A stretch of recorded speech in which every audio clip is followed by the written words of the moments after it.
Tudo bem? Bem-vindos a mais um jogo rápido Master Data e hoje nós vamos falar das 10 melhores práticas para gerenciamento de dados mestres ou, no popular, cadastros. Se você gosta do assunto, se você quer conhecer mais sobre MDM, fique aqui com a gente, aproveita, deixa seu like, ativa o sininho e se inscreva no canal e vamos nessa!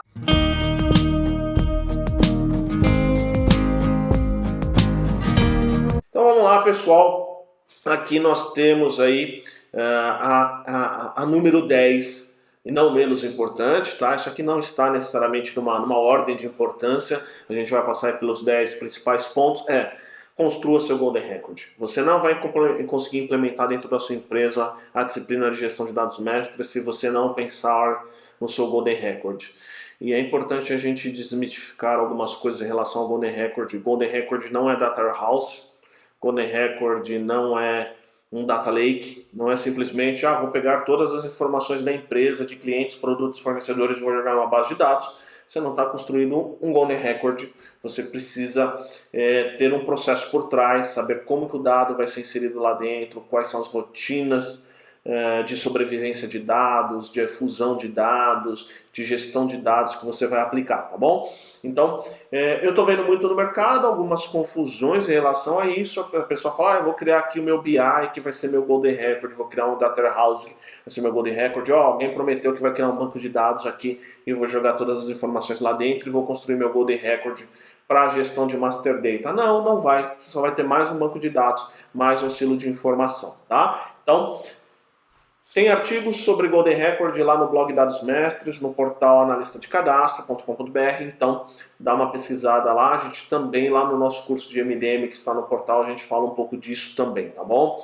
Então vamos seguir aqui em frente, tá? Implementar rotinas de gestão de qualidade, né? Rotinas de qualidade dos dados. Então, para isso tá lá, vai ao encontro do primeiro, né, do 10º ponto. Aqui no 9º a gente fala como a gente vai criar os mecanismos de validação de dados.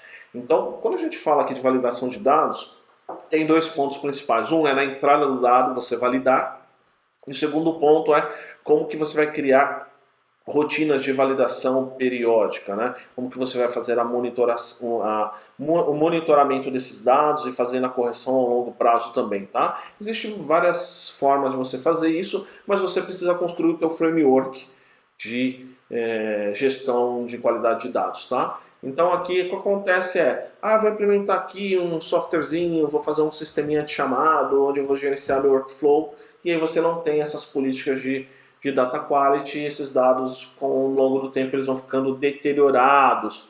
E o que é qualidade dos dados? É quando um dado está pronto, disponível para o uso pretendido, né? Então, quando você tem um dado que você consegue usá-lo de forma eficaz e eficiente, significa que ele tem uma boa qualidade dos dados, tá bom? Isso aqui é uma disciplina gigantesca, a gente poderia falar o dia inteiro sobre políticas de qualidade de dados. Tem muitas ferramentas no mercado que fazem isso, mas é importante você pensar, tá? Colocar lá um sisteminha de chamados, usar um Excelzinho, não é implementar rotinas de qualidade dos dados, tá bom? Vamos lá para o próximo ponto. 8. Gerencie os metadados, né, pessoal? Então, como funciona isso aí? Já expliquei em aulas anteriores, tem lá no nosso curso de MDM também. Metadados é o quê? Além dos dados, são as informações que acompanham alguma entidade, algum tipo de registro. Então você tirou uma foto, você sabe a data e a hora que aquela foto foi tirada e o local onde aquela foto foi tirada. São metadados, são dados que acompanham uma entidade ali principal, um registro principal, tá bom? Você precisa gerenciar, porque se você não gerenciar os seus metadados, com o tempo, com o volume de dados, você não sabe de onde esses dados vieram, por onde eles passaram e para onde eles precisam ir. Muitas vezes essas informações elas estão dentro dos metadados, tá? Então, no mínimo básico você tem que ter quem criou, quem alterou, que informações foram modificadas, da onde veio aquele dado, por onde ele já passou. Toda essa estrutura ela é importante, e isso é curioso porque no início, quando você desenha a tua central de cadastro, você nem se preocupa com isso, né? Fala, eu quero aqui a telinha, o usuário digita o dado e eu resolvo o meu problema, só que lá na frente, quando você precisa fazer outros projetos, quando você precisa usar esse dado para tomar uma decisão de negócio, aí você sente falta disso que você não planejou lá atrás, tá bom? Mantenha os dados organizados, né? O número 7, pessoal, parece estranho falar isso, mas tem empresas que até se preocupam, né, em criar ali uma política de captação desses dados. Ela faz ali um tratamento, né, ela tenta aplicar algumas regras para captação do dado, seja cliente, produto e fornecedor, e depois esquece que o dado está lá e joga o dado em qualquer lugar. Se você não tiver uma solução estruturada para armazenar esses dados, depois as pessoas não vão conseguir extrair informações dali. Então elas não sabem o que significa aquele campo, para que aquele campo foi criado, elas não sabem de onde elas podem puxar informação, não sabem qual que é mais real. Isso está muito também relacionado com o que eu expliquei lá atrás do Golden Record, né? O pessoal cria um banco de dados, joga tudo lá dentro, criei o Golden Record, meus dados estão organizados, e aí você abre lá, tá aquela bagunça toda, que nem um mágico consegue descobrir como fazer a mágica dos dados darem certos, tá? Isso vai também, que eu já escrevi um pouco até no LinkedIn, pessoal.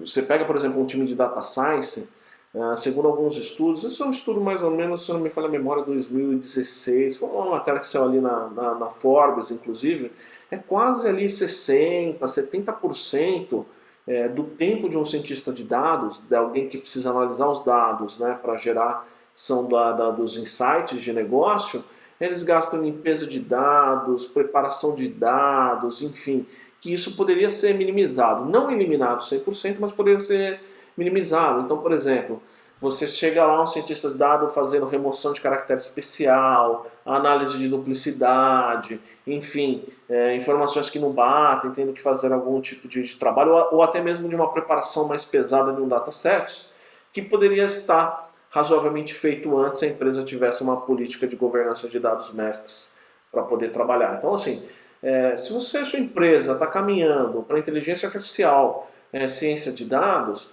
é natural que ela precise caminhar para uma governança tanto do dado mestre como do dado transacional também. Mas eu acho que o dado mestre ele é mais importante, por isso que ele ganha o nome de mestre, né? Se o seu cadastro de cliente está ruim, o seu cadastro de produto está ruim, o seu cadastro lá, seu lançamento de nota fiscal também vai ficar ruim, né? Porque os dados transacionais dependem ali dos dados mestres. Então, geralmente empresas que têm uma governança de cadastros muito falhas, elas acabam tendo uma governança de dados transacionais falha também, dados ruins. Então, precisa manter organizado, você precisa entender onde estão esses dados, como esses dados são estruturados, como você pode usar ele para tomar as decisões. Aí também vem questões de catálogos de dados, que é um aspecto importante aí da governança em si, tá bom? Vamos lá. As pessoas certas precisam de acesso aos dados certos. Isso aqui não é uma frase pronta, é a pura realidade. Então você vai em empresas onde todo mundo tem acesso a tudo, que está errado, e você tem empresas onde ninguém tem acesso a nada, que também está errado.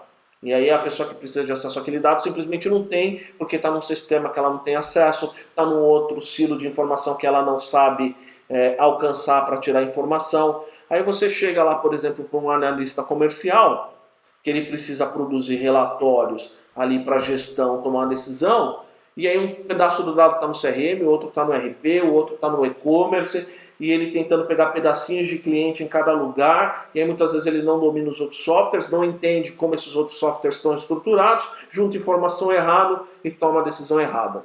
Quantas horas um analista perde por mês tendo que ficar pegando informações em cada ponto e tentando entender, né? Isso é um problema de que as pessoas certas elas não têm acesso aos dados certos que elas precisam. Então a gente sempre tem essas duas questões, isso é importante. Por isso quando a gente implementa um MDM, e eu vejo isso, as pessoas falam, Paulo, eu vou implementar aqui a disciplina de MDM, eu vou cumprir aqui um software. Eu falo, ok, como que você vai fazer esse trabalho de configuração, de estruturação, definição de papéis e responsabilidades? Não tenho. Não vai fazer. Não, o software já está pronto, eu só vou cadastrar. Então, pessoal, isso não é MDM. Tá? Então, assim, coloquem na sua cabeça. Não tem nada de errado. Você quer um softwarezinho que vai fazer um cadastrinho, como se fosse um Excel melhorado? Então, beleza, esse é um caminho que você vai seguir e você vai ter o bônus e o ônus disso. Mas se você realmente quer falar que tua empresa faz gestão de dados mestres, você precisa entender as responsabilidades, os papéis, fazer o engajamento, distribuir o acesso, controlar perfil, enfim. Tem uma série de coisas por trás aí, tá bom, desse item 6. 5. Cuidado com a segurança dos dados. Acho que esse é o ponto assim, que todo mundo fala, isso é TI. Não é negócios, isso é TI, isso é TI, isso é TI. Mas não é, pessoal. A TI ela cuida de alguns aspectos técnicos disso, mas a segurança vai mais do que você imaginar um hacker. Coloquem na cabeça, meus colegas, a maior parte do vazamento de dados não é hacker, é vazamento interno, um colaborador que divulga intencionalmente ou não intencionalmente uma informação por acidente para fora. O número de vazamentos causados por pessoas é muito grave, é muito sério. E aí você chega numa empresa, isso é importante se você estiver conversando com o teu gestor, né? Olha, gestor, queremos aqui implementar uma solução de MDM. Aí o teu gestor, vamos fazer no Excel, está funcionando até hoje. E aí você tem que explicar, cara, o risco desse Excel vazar, de chegar em mãos incorretas. Você não tem as mesmas políticas, não é só uma questão de pôr senha no Excel, porque você tem que ficar compartilhando, no final todo mundo que tem esse Excel vai ter a senha e aí não vai servir de nada. Então, pessoal, não é só a tecnologia lá do software, mas é o processo como um todo que tem que ser visto do ponto de vista. Cada um vê aquilo de informação que é necessário para ela, né? Não é todo mundo ver tudo ao mesmo tempo. E quando você entra em software, pessoal, quero avaliar um software do ponto de vista da tecnologia. Tem que ver. Ele está dentro de um provedor conhecido, ele está dentro, preparado ali para LGPD, ele está preparado, é uma plataforma que funciona dentro de um protocolo seguro. Enfim, tem alguns cuidados que você precisa ver. Mas o principal ponto para você colocar de discussão, isso acontece muito quando o analista de cadastro, o gestor da central de cadastro, tenta convencer as outras áreas, é que a TI muitas vezes começa a colocar um monte de ressalvas, que nem sempre são válidas, eles começam a colocar ali um monte de pontos, né, para dificultar o processo de aquisição de uma solução. Enquanto isso, eles não se importam que está todo mundo gerenciando dados no Excel, ou no sisteminha de chamado, que que não foi projetado para fazer gestão de cadastro, e aí o dado acaba vazando. Você tem que pôr isso também em consideração e trazer isso, porque se vazar um dado de um cliente, ou enfim, de uma pessoa natural dentro da sua organização, os impactos serão bastante grandes, tá? Então é importante entender esses aspectos. Engajamento e conscientização. Esse ponto ele é fundamental e você trabalhar com essa questão dentro da sua empresa. Então você é um analista de cadastro, você é um gestor de dados mestres, o teu setor não tem força, ninguém te escuta, você está trabalhando do mesmo jeito há 20 anos e você acha que é o momento de mudar. Então você precisa fazer um trabalho de engajamento e conscientização. Compartilhando material, compartilhando informação, estatísticas de mercado, porque isso, pessoal, vai criando uma cultura dentro da organização. Então eu vejo assim, o gestor, ele sabe a importância de fazer uma implementação de um MDM. Então lá o responsável pela central de cadastro, ele quer fazer a implementação de um MDM. Eu não estou falando só de software, estou falando da disciplina como um todo e obviamente o software vai junto.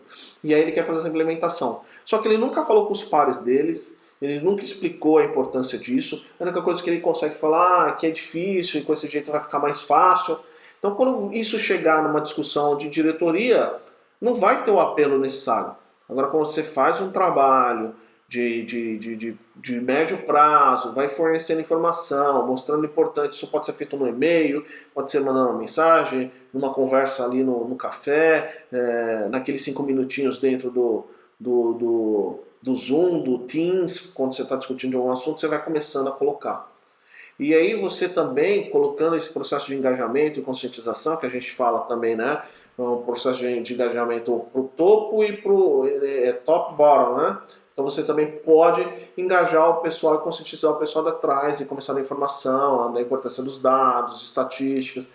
E você vai criando ali uma cultura. Acho que tem muito material hoje na internet falando sobre isso.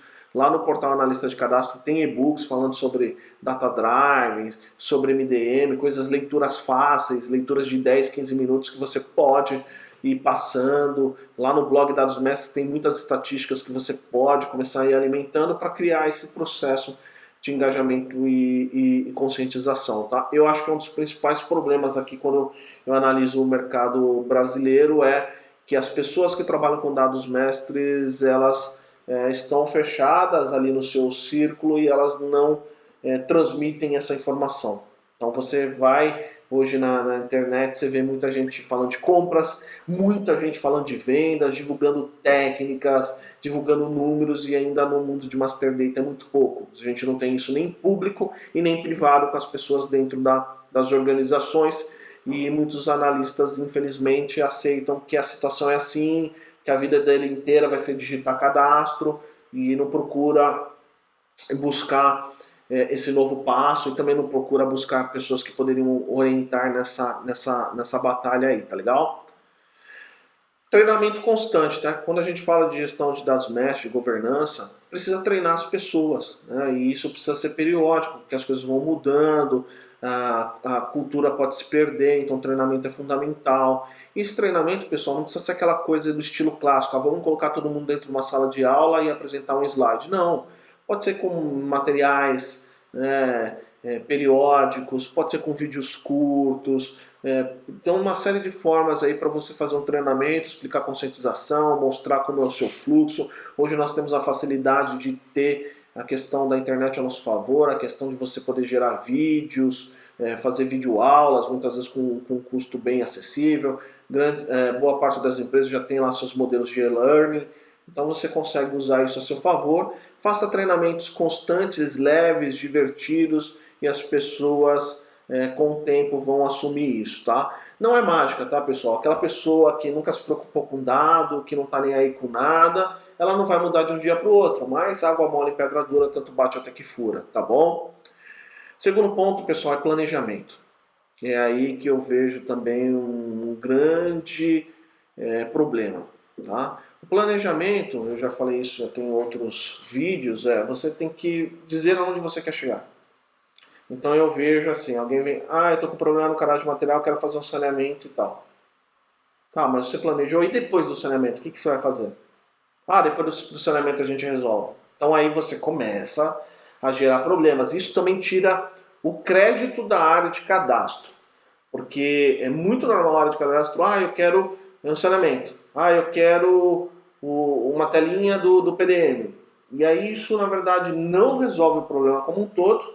E aí, passou um ano, o problema não foi resolvido, o pessoal do time de cadastro vai chegar na diretoria, olha, a gente precisa de mais dinheiro para resolver a questão de dados, e o diretor vai falar, mas espera aí, ano passado a gente já fez isso, agora de novo. Então isso perde o crédito, você precisa ter um planejamento. E esse planejamento não significa que você vai executar tudo ao mesmo tempo, mas significa que você desenhou uma linha.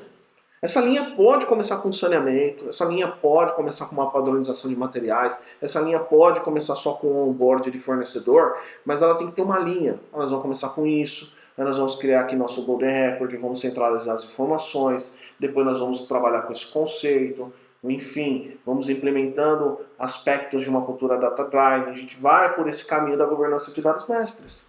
Então é importante você ter um planejamento, e esse planejamento não significa, pessoal, um documento de 80 páginas dizendo o que você vai fazer.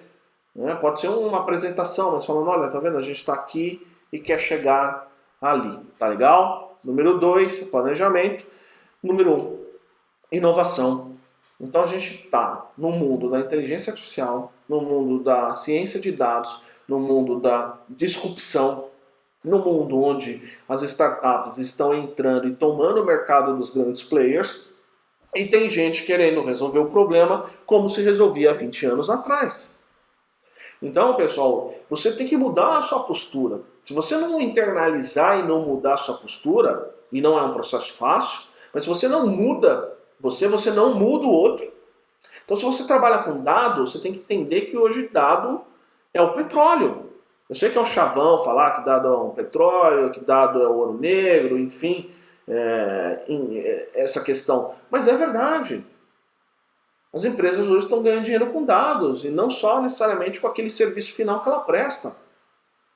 Você quer tomar uma decisão assertiva, você quer entender o teu cliente, você tem que entender o dado. Então, assim, as coisas estão mudando e se você não mudar, você não muda para o outro. E eu sei que é difícil, porque eu também vim de uma cultura onde de grandes empresas que a gente fazia daquele jeito, era assim, e a gente acatava e seria sempre assim, não mudava. Então eu tive que primeiro mudar. Entender que inovação não é um negócio que você, eu vou buscar uma solução inovadora aqui, acabou. É um processo constante. Você tem que mudar tua mente, teu mindset, a forma que você pensa, que você organiza. Entendeu? Você tem que estar aberto, você tem que estar conversando com pessoas, você tem que estar vendo boas práticas, você vai ter que ter uma tolerância maior a risco. Mas quando você começa a mudar a tua cabeça nessa linha, você começa a conversar melhor com as outras pessoas e vai começando a engajar todo mundo nessa busca pela inovação. E aí, nessa busca pela inovação, você vai buscar coisas, software, solução, serviço que vai te acompanhar para os próximos 10 anos. E não só resolver o teu problema agora.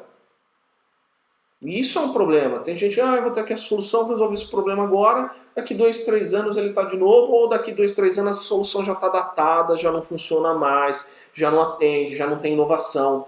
Você precisa, você trabalhando numa média, numa grande empresa, você precisa ter parceiros à sua volta que falem inovação, que falem futuro, que falem cultura de dados. É importante você ter isso, tá?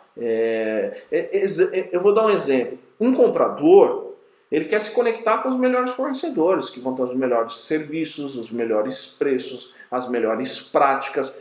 Ele procura se conectar, ele procura entender o que o mercado está oferecendo para ele, não é verdade? Um vendedor, ele quer saber quem são ali as tecnologias, os métodos que vão ajudar ele a vender mais. E ele está sempre se conectando. Na verdade, o engenheiro vai se conectar com novos modelos construtivos, com novas tecnologias que possam ajudar, no caso do engenheiro civil, numa construção, se for um engenheiro de produção e novos métodos de produção, ele vai se conectar com isso, ele vai acompanhar, ele vai trazer. E na área de cadastro, o que a gente vê é pessoas que não se conectam, não se conversam, não procuram ver o que está sendo feito lá fora, enfim.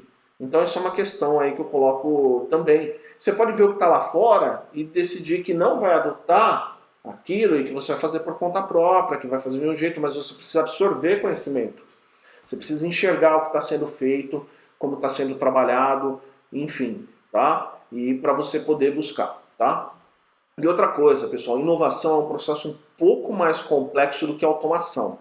Não confunda automação com inovação. Automação é um dos aspectos da inovação. A inovação é mais profunda, pessoal. Você cria as bases para a sua escala lá no futuro. Você cria as bases para que no futuro a inovação se torne um processo incremental.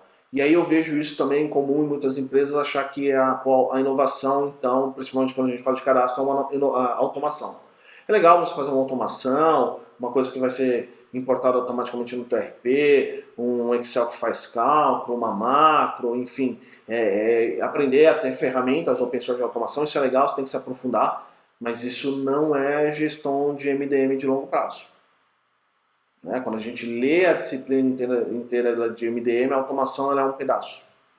Então, assim, tomem cuidado com isso também, para não confundir automação com inovação. Continuem automatizando seus processos, aprendam, porque esse é um tipo de profissional que vai ser valorizado, mas entenda a disciplina como um todo, entenda se você realmente está construindo a base para o futuro ou simplesmente fazendo pequenos algoritmos que talvez não vão existir mais no ano que vem. E aí você vai se tornar um profissional mais completo e você vai poder ajudar mais a sua empresa. Então é isso, né, pessoal? Busquem inovação, busquem soluções que vão acompanhar por vocês no longo prazo, métodos, tá? Não, a gente não fala sempre só de software, é muito importante isso, PPT, pessoas, processos e tecnologia. Quais são os processos que vão acompanhar você no longo prazo, a sua empresa no longo prazo, o que você está fazendo hoje vai estar sólido daqui 5 anos, daqui 10 anos, tá? Então isso é importante também. A gente ainda não tem a oportunidade de sair em eventos, né, ter aquele encontro presencial, então acompanhe o que está acontecendo online e traga isso para o dia a dia de vocês, tá bom? É isso, pessoal. Obrigado aí por acompanhar mais um Jogo Rápido Master Data. Se você gostou desse vídeo aí, deixa o seu like, por favor. Deixa o seu comentário. inscreva-se no canal, ative o sininho, é muito importante aí a sua contribuição, e se precisar de qualquer coisa é só nos chamar. Um grande abraço, até mais, que a força dos dados mestres estejam com vocês.